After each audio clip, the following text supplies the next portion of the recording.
Hello everyone.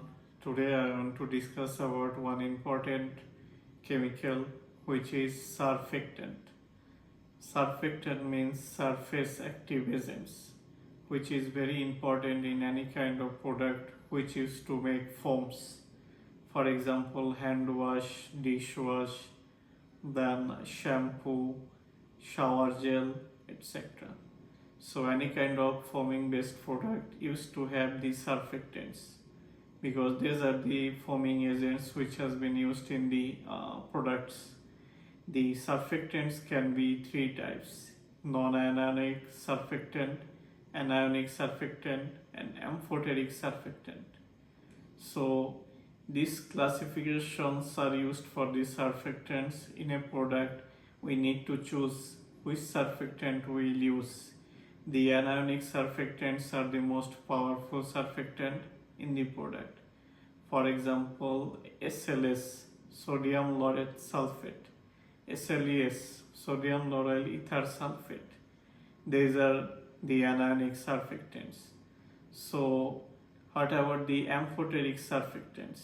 So, the amphoteric surfactants can be cocobetane, and in short form, but it can be known as cocoamidopropylbutane.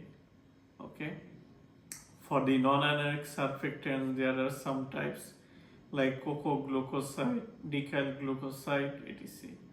And the surfactants can be natural based and it can be synthetic based.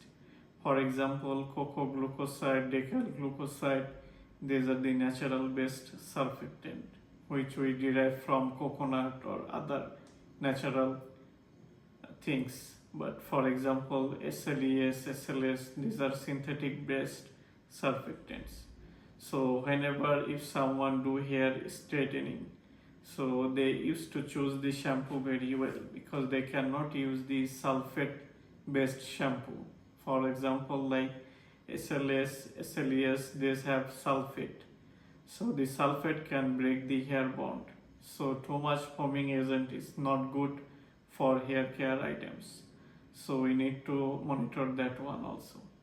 So whenever someone do the hair straightening, they needs to use sulfate free shampoo. So in my more videos I will discuss more about this thing.